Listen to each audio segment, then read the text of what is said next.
Brought to you by NBC bearing, भारताची पहिली bearing उत्पादक। अण्णा, तुम्ही स्वतः म्हणजे डीपीच्या विरोधामध्ये इथे आंदोलनाचं नेतृत्व करत आहात। मागच्या अर्धा तास झालं तुम्ही इथे गेटवर उभा आहात। कोण येते निवेदन घ्यायला आणि का तुम्हाला असं वाट पाहण्याची वेळ ओढवली तुमच्या?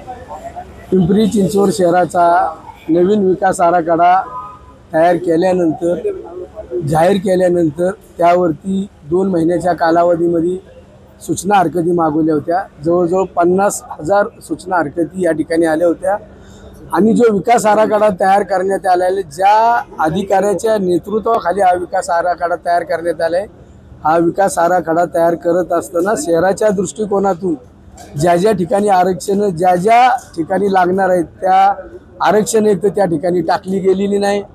ज्या ठिकाणी भरवस्ती असेल त्या ठिकाणी केलेले आरक्षण चुकीचे आहेत। एकंदर जर बघितलं तर आज तुम्ही राष्ट्रवादी काँग्रेस पक्षाचे पिंपरी चिंचवड शहराचे अध्यक्ष योगेश बल, विलास लांडे यांच्या नेतृत्वाखाली आज शहरामध्ये जन आक्रोश, अति भव्य आक्रोश असलेला जनमोर्चा या ठिकाणी गेली 3 तासापासून चालू आहे।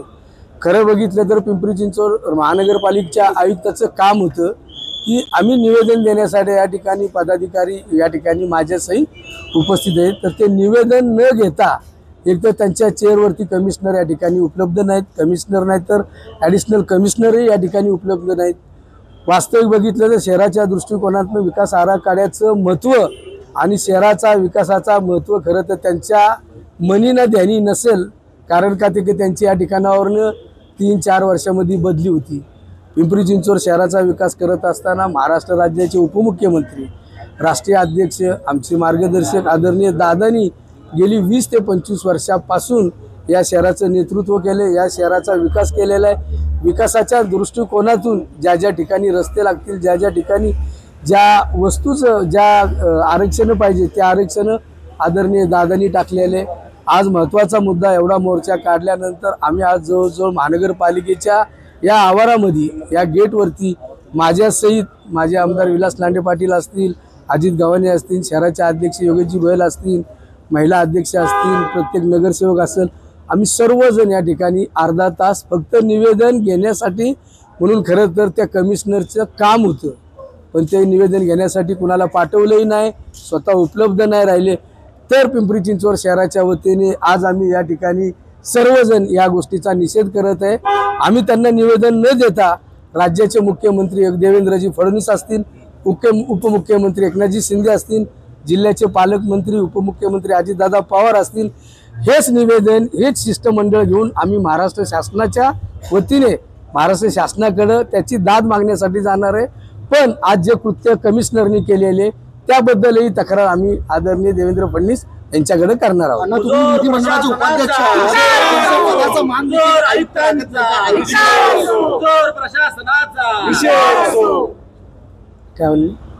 तसं तुम्ही विधान परिषदेचे विधानसभेचे उपाध्यक्ष आहात, तुमच्या पदाचा मान देखील आयुक्त राखत नाहीत का? आयुक्त मान राखणं किंवा ना राखणं हे त्यांना तिथं गेल्यानंतर जी तक्रार केली जाईल, त्याच्यानंतर जी कारवाई होईल त्यातनं कळून येईल, तुम्हालाही माहिती पडेल। तुमचे नेते स्वतः सांगतात की इथे ठिकाणी म्हणजे आंबेडकर स्मारकाच्या मागे माता रमाईचं स्मारकाचं आरक्षण टाका, तरी देखील आयुक्त ऐकत नाही। आयुक्त मनमानी पद्धतीने कारभार करतात। आयुक्त म्हणजे काय जिल्हा चिंचवड शहराचा शिल्पकार नाही, पिंपरी चिंचवड शहराचे शिल्पकार आदरणीय दादा आहे। इथनं जरी डीपी गेला तर डीपी हा शासनाकडे जाणार आहे। त्या जिथं बाबा शहराच्या दृष्टिकोनानं आम्हाला कुठल्या बदल करायचा आरक्षण तो अधिकार आम्हाला सर्वांना आहे, कमिशनरला काय तो अधिकार नाही।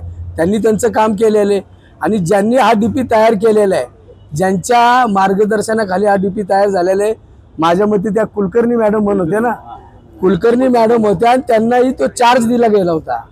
यापूर्वीचे त्या ठिकाणी नगर सचिव का नगर खात्याचे नगर रचना खात्याचे मला वाटतं शेंडे साहेब होते, त्यांची अचानक बदली केली, आम्हाला कळायलाच मार्ग नाही। ह्याच्यात कमिशनरचा हात आहे का बाकीच्या अजून इतर लोकांचा हात आहे आरक्षण टाकण्यामागं आणि आरक्षण बदल करण्यामध्ये?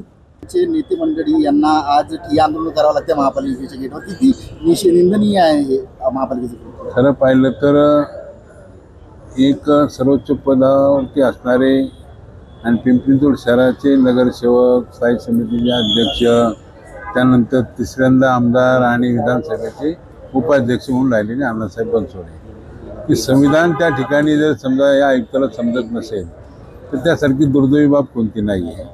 कारण आज सकाळपासून जन आक्रोश मोर्चाच्या माध्यमातून या शहरातल्या सर्व गोरगरीब जनतेने जन आक्रोश मोर्चामध्ये सामील झाले. पक्षाचे अध्यक्ष योगेश बरा असतील, अजित गव्हाणे असतील, भाऊसाहेब भुईर असतील, प्रशांत चितोळे असतील, नाना काटे असतील, राजू मिसाळ असतील, कविताताई आलाट असतील, अशा सर्व प्रमुख नेत्यांनी या ठिकाणी या मोर्चाचं आयोजन केल्यानंतर सुद्धा एक मोर्चा व्यवस्थितपणे आला की तो DP रद्द झाला पाहिजे आणि DP रद्द झाल्यानंतर त्या ठिकाणी तो पुढचा भाग आहे. परंतु ते निवेदन देण्यासाठी सुद्धा जर आयुक्त हजर नसेल, आयुक्त कुठं कामासाठी गेले असेल तर त्याच्यामध्ये त्यांचे जॉईंट कमिशनर असतील ते सुद्धा नाही, पण बाकीचे कोणी सुद्धा त्यांचं प्रतिनिधी आलेलं नाही. म्हणजे नक्की काय चाललेलं आहे त्यांनी आमची काय अवहेलना चालवलेली का? जर तसं असेल तर या राज्याचे उपमुख्यमंत्री, जिल्ह्याचे पालकमंत्री आणि पिंपरी चिंचवड शहराचे शिल्पकार अजितदादा याची दखल निश्चितपणे घेतील. ज्या पद्धतीने अण्णासाहेब बनसोडेंनी सांगितलं की आता त्यांना समजेल की शासनाच्या दरबारी गेल्यानंतर मुख्यमंत्री, उपमुख्यमंत्री आणि या जिल्ह्याचे पालकमंत्री अजितदादा या तिघांनाही त्या ठिकाणी याची नोंद घ्यावी लागणार की या शहरातल्या नागरिकांची केलेली त्यांनी चेष्टा, ही चेष्टा त्या ठिकाणी आयुक्ताला खूप मोठी महागात पडणार आहे. मोर्चा हा DPच्या बाबतीमध्ये आहे आणि प्रशासनाने जी केलेली काही हलगर्जीपणा आहे त्यासाठी तो आमचा मोर्चा आहे. Brought to you by NBC bearing, भारताची पहिली बेअरिंग उत्पादक.